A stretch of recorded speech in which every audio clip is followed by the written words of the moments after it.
Welcome back everyone to another edition of Head Showered Shave World. This is James and I've got another head shave to take you guys through. Today for me is all about performance. Not so worried about the sensuality or the smells or aromas. I just want to do a really fantastic job. So what I've done is I've handpicked a few items that I think are going to give me just that. First and foremost, let's start with the razor. And I've used this once before and it blew me away. I couldn't believe it. I wasn't expecting it. And it is the Ever Ready patented 1912. This one dates to around I think it's the late 20s or 1930s.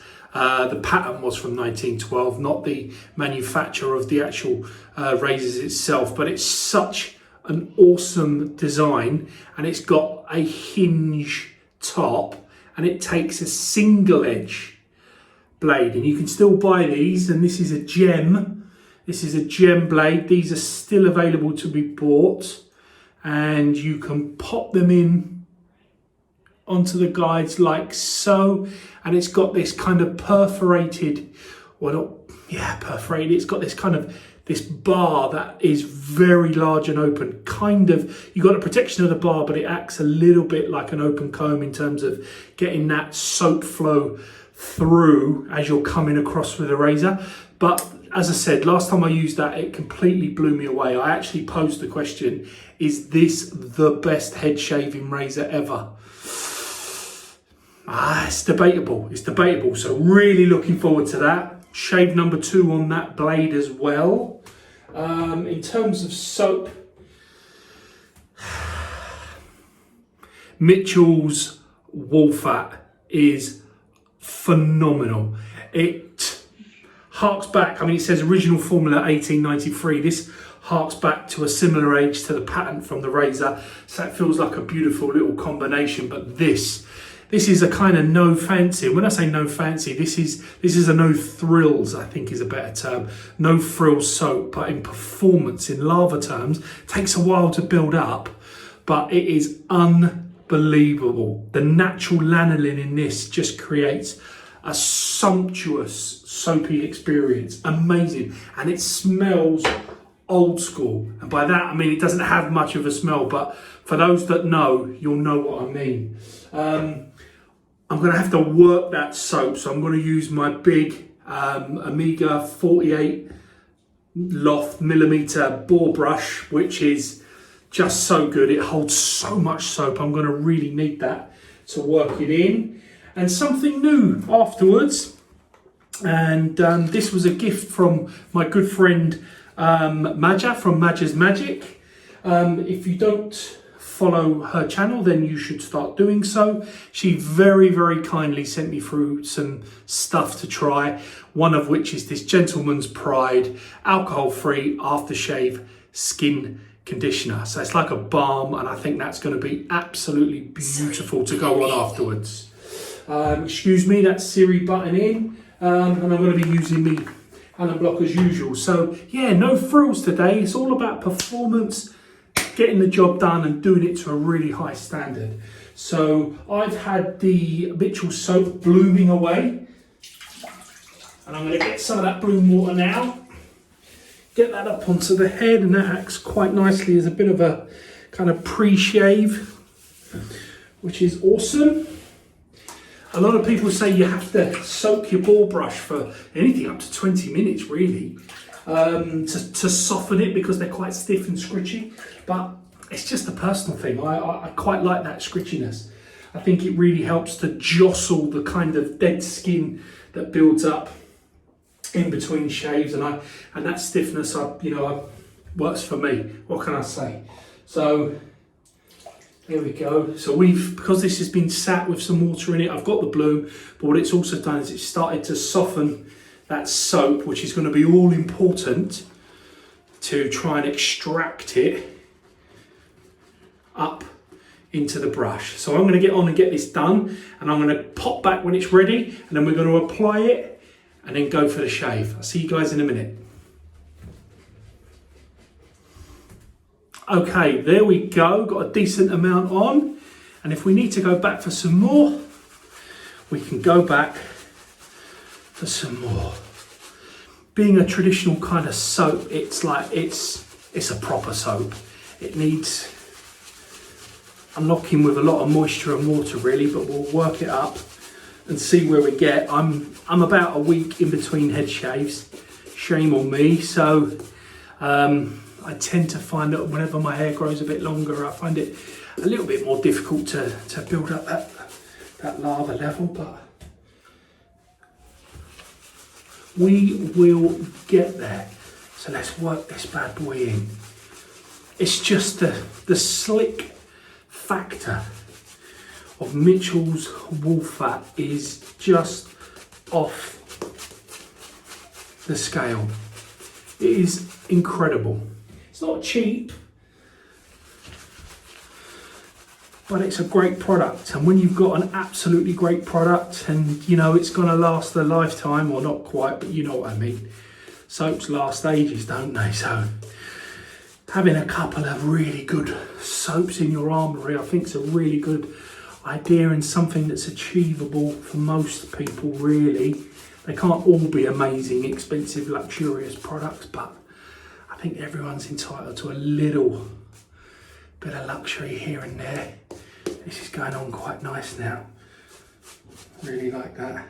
Getting some, not quite peaky yet, so it's still a bit early. Let's get a bit more water up there. It's so thick, it's lovely. It's just goes on nice and yogurty. And it just, you know, for that protection factor, it's brilliant, brilliant stuff. And just smells like that classic soap I remember as a kid. That soap you used to get in the school toilets, you know, that, you know, old school. It's not trying to be fancy, it's just, it works. Turns your bath milky. Even right, here we go. I think I'm okay with that. That's a decent amount. Try not to drag too much off. That's actually not a bad covering. Considering the length of hair I've got, there's a lot of protection going on there. So we'll give that a go. Still plenty there to use. But as I said, we can go back for more, right? Okay, let's motor through Ever Ready 1912. If you don't know about it, just go on the internet and look at it. Unbelievable, and there you can get them. They're not that expensive. Right, we're going to go with the grain, and first off, we're going to go around the ear. Now I have to admit, I don't know if that's giving you any audio feedback, but it just doesn't mess about. And because of the single edge nature of this blade, it's a lot thicker. So it stays really rigid and true, and you can feel that effect when you use it. It's like there's no flex in the blade at all, and that comes across and really adds to that performance aspect, which when you're head shaving, is glorious. Those big open holes at the front just manage that soap flow so easily. I mean, look at it. That is cutting through a week's worth of hair effortlessly. Look at it. Now, don't press down. I mean, it's everyone should know that, right? If you've done the mildest bit of research, if you're a beginner, you just know that when it comes to traditional wet shaving, it's not about pressing hard, it's just about running the blade at the right angle across the skin, and it will do its job. And it's unlikely to do it in one pass, but that's not the point. You go back and you do another pass. But by keeping it nice and deliberately light, you don't irritate the skin, and you cut down the risk of getting any nicks and cuts and stuff. This is just going effortlessly. I mean, when I first looked at this design, it was a bit wacky really. I was like, oh, it almost looked a bit awkward. You know? I was thinking, how's that gonna work? You know, it goes up here and then it goes back there and then it comes back down. But it's actually incredibly taut and stiff, so that when you use it, there's just no give at all. It's just a solid, perfectly angled blade that you shave with. Just phenomenal. And that is pass number 1. Just absolutely amazing. Right, let's get a bit more water. See if we can eke out a bit more soap from that brush. There we are, lovely. This is what I was trying to refer to about you needing a lot of water with this old soap, because it's a proper soap. You know, it will quickly thicken as the water evaporates.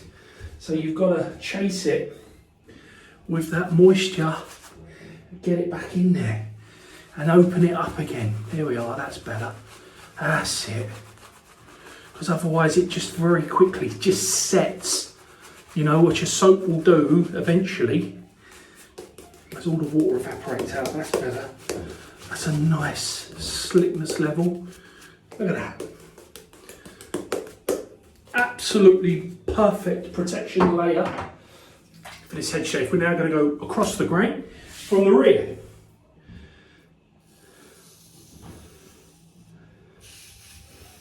Effortless. That feels so smooth.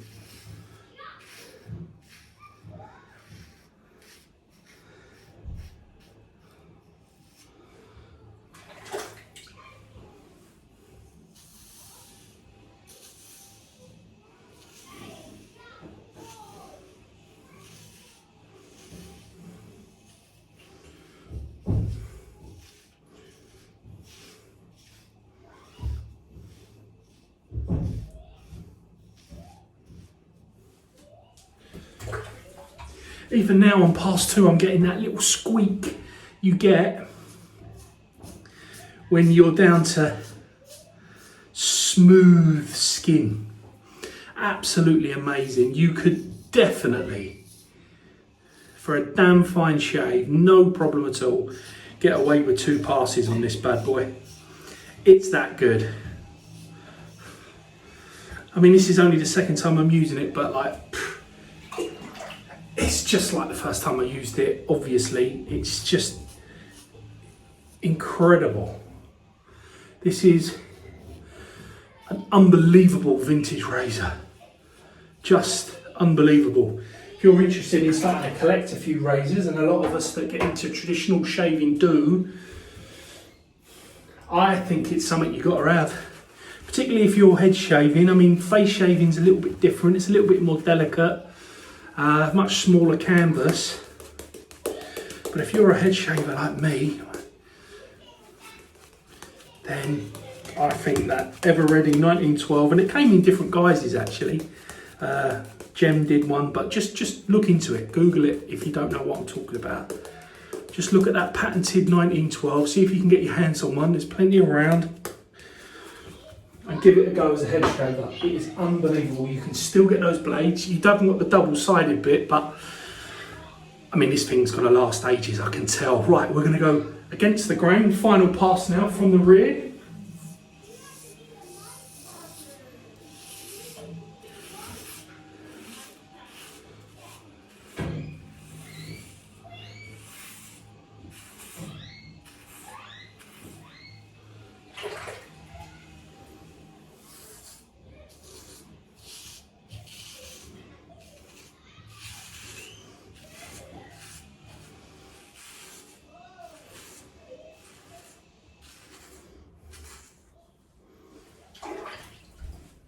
This might sound a little bit stupid, but because of the thickness of that razor, and I did mention it earlier, I genuinely do think it gives a completely different shaving experience, and one you have to be really careful with because of that stiffness, because of the thickness of the actual metal sheet itself that it's sharpened from. There's just no movement in it at all, and I'm talking really finite movement here. If you think of like a traditional double-edged razor, You can get them in your finger and pop them like that, can't you? Because of the flex. And even though you have a tiny amount of blade that pops over, you know, the edge, I still think you get a minute, minuscule level of flex that actually just helps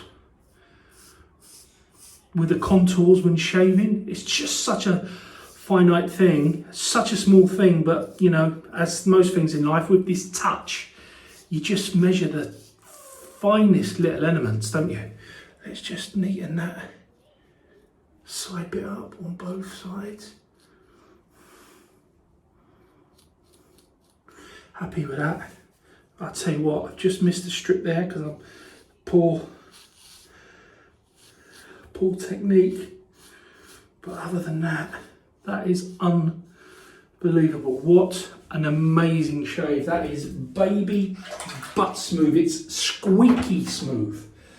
And for those that know, you'll know exactly what I mean. Excuse me. Here we go. Amazing.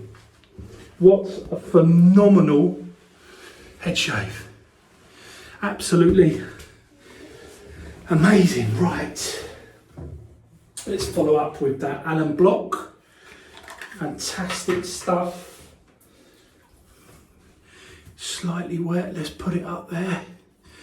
Ever such, it's squeaky smooth. I am literally squeaky smooth. I love it. Tiny bit of feedback over the back there, but nothing major at all. Just a little slight tingle. And that's, I think, because of the angle at the back of my head when I go against the grain, it creates a really aggressive angle. So I you know, naturally take it carefully, but that is the one spot where I can just overdo it a tad. Beautiful stuff. And now on to that fantastic gift from my good mate Madger's Magic. Gentleman's Pride. Never used this before. Let's give it a go. Oh, quite a nice smell actually. It's like a kind of, what does that make me think of? Oil of Olay when I was a kid. So it's quite a old school product I would garner. It's so soothing though. So smooth.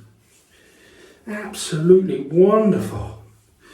That is a great balm. I'm glad I chose that now. Nice one, Madger. Absolutely fantastic. What a beautiful old school smell. I tell you what, that was a fantastic head shave. I hope you enjoyed it. I'll see you guys in a few days' time for another video. Until then, look after yourself and stay well.